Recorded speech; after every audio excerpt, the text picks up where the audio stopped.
নমস্কার বন্ধুরা, তনুশ্রী রান্নাঘরে আপনাদের সবাইকে স্বাগত। আজকে আমি চলে এসেছি অন্য একটা রান্না নিয়ে। আজকে আমি তৈরি করব নিরামিষ আলুর দম। এই আলুর দম লুচি পরোটার সাথেও খেতে যেমন ভালো লাগে, তেমনি উপোসের দিনের জন্যও কিন্তু এই আলুর দম একদম পারফেক্ট। তাহলে চলুন দেখে নিই কীভাবে তৈরি করছি এই নিরামিষ আলুর দম। নিরামিষ আলুর দম করার জন্য আমার যে প্রধান উপকরণ লাগছে সেটা হচ্ছে আলু। আমি এখানে 1 কেজির থেকে খানিকটা বেশি আলু নিয়ে নিয়েছি। আলুটাকে নিয়ে আমি ভালো করে কেটে ধুয়ে পরিষ্কার করে রেখেছি। প্রথমে আমি আলুটাকে প্রেসারে দিয়ে একটা সিটি দিয়ে নেব, সেদ্ধ করে নেব আর কি। চলুন আগে প্রেসারে আমি আলুটা দিয়ে নিই। আমি প্রেসারে আলুগুলো দিয়ে দিচ্ছি, দিয়ে সেদ্ধ করে নেব।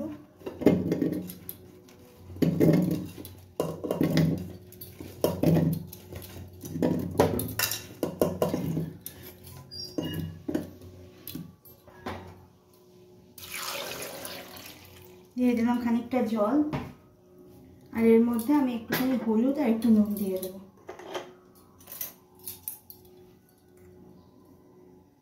দিয়ে দিলাম একটু হলুদ আর একটু নুন। এবার আমি আলুটাকে ভালো করে নেড়ে চেড়ে সেদ্ধ বসিয়ে দেবো।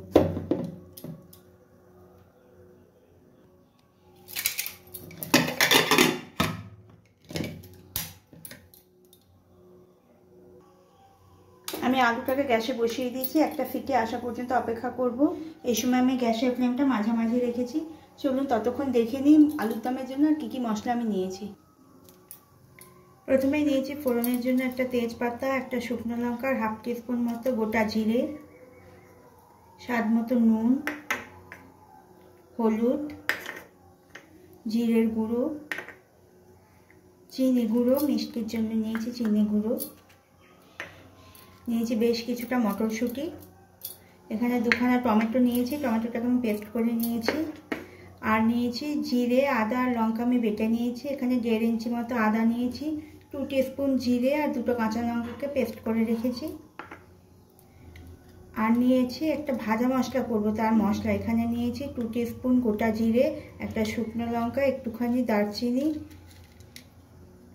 লবঙ্গ, 2টো এলাচ আর জয়িত্রের একটা ছোট্ট টুকরো। এই সব কিছুকে আমি একটা ড্রাই রোস্ট করে একটা ভাজা মশলা তৈরি করে নেব।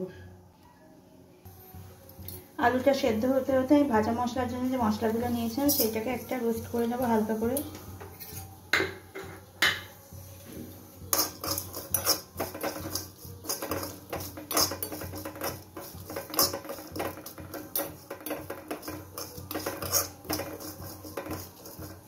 দশ থেকে 15 সেকেন্ড এটাকে ভাজলেই হয়ে যাবে।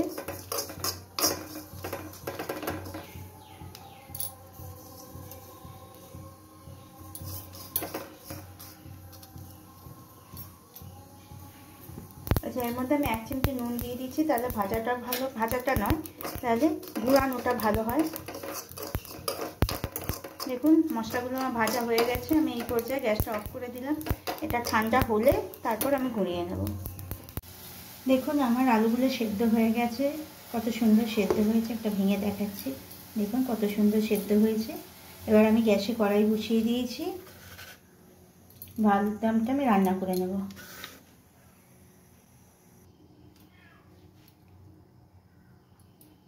আমি এখানে পর্যাপ্ত পরিমাণ তেল দিয়ে দিলাম।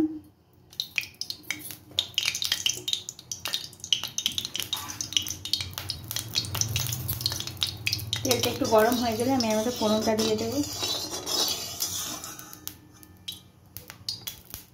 আমার তেলটা গরম হয়ে গেছে, ফোড়নটা এর মধ্যে দিয়ে দিলাম।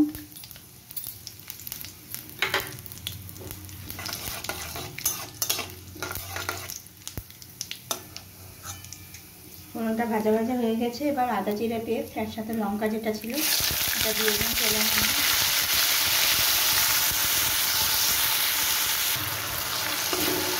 আদা জিরাটা ভাজা ভাজা হয়ে গেলে আমি টমেটোটা, নুন, হলুদ আস্তে আস্তে সব দিয়ে দেবো।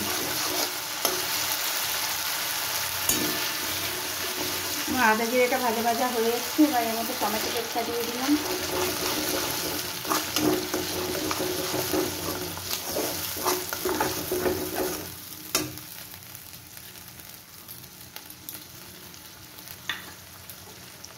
দিয়ে দিলাম নুন, হলুদ, চিনি গুঁড়ো,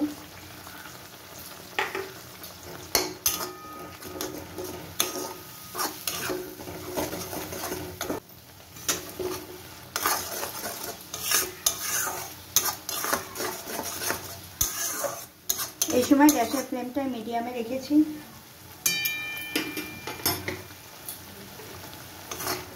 আচ্ছা, এর মধ্যে মটরশুঁটিগুলো দিয়ে দেবো, তাহলে কষানোর সাথে সাথে মটরশুঁটিগুলো সেদ্ধও হয়ে যাবে।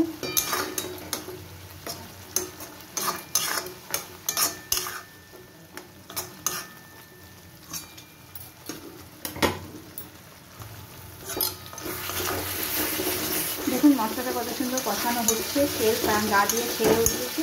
এটা আরও 2-3 মিনিট আমি কষিয়ে নেবো এইভাবে। মিনিট 3 আমার কষানো হয়েছে। টোটাল 5 থেকে 6 মিনিট কষালেই হয়ে যাবে। দেখুন আমি যে ভাজা মশলাটা করে রেখেছি ওটা গুঁড়িয়ে নিয়েছি, কত সুন্দর হয়েছে গুঁড়ানোটা।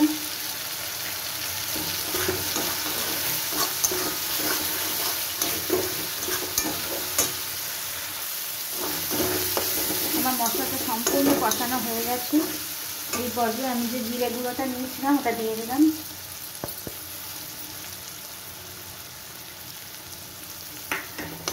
দিয়ে আবার মশলাটা ভালো করে নেড়ে চেড়ে আমি এবার আলুটা দিয়ে দেবো।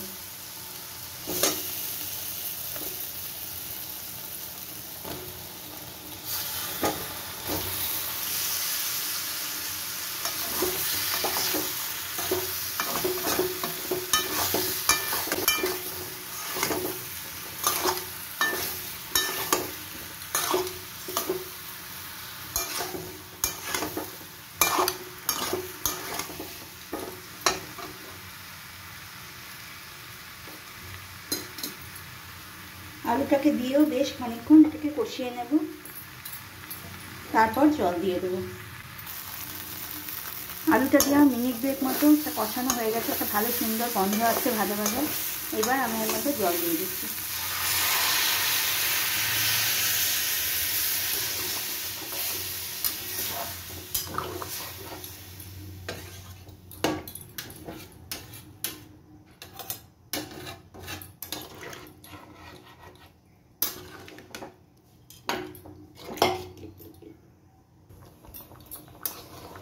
আমি এবার এটাকে 3 থেকে 4 মিনিট হাই ফ্লেমে ভালো করে ফুটিয়ে নেব, যাতে জলের কাঁচা ভাবটাও কেটে যায় আর আলুর ভেতরে নুন টুনগুলো ভালো করে ঢুকে যায়।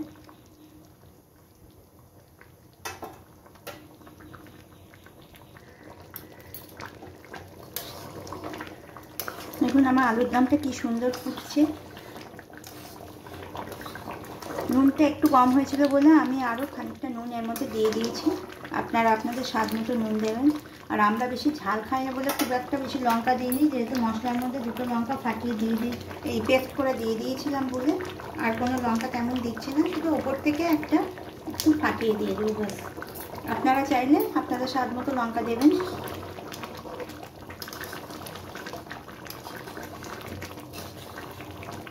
আমার আলুর দম কিন্তু একেবারেই হয়ে এসছে। আমি এর মধ্যে 1/2 টিস্পুন মতো গরম মশলা গুঁড়ো দিয়ে দিচ্ছি। আর যে ভাজা মশলাটা করে রেখেছিলাম ওপর থেকে 1 টিস্পুন সেই ভাজা মশলাটা দিয়ে দিলাম।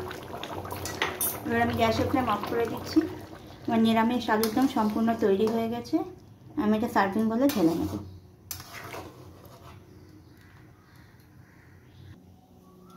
দেখুন তৈরি হয়ে গেল আমার নিরামিষ আলুর দম। এটা দেখতে কতটা সুন্দর হয়েছে। আপনারাও একবার এইভাবে নিরামিষ আলুর দম করে খেয়ে দেখবেন, খেতে কিন্তু সুন্দর হয়। আর আমার রান্না যদি আপনাদের ভালো লেগে থাকে তাহলে প্লিজ আমাকে লাইক শেয়ার সাবস্ক্রাইব করবেন। আজ এই পর্যন্তই থাক, আবার দেখা হবে অন্য কোনো ভিডিও নিয়ে। আপনারা ভালো থাকবেন, সুস্থ থাকবেন।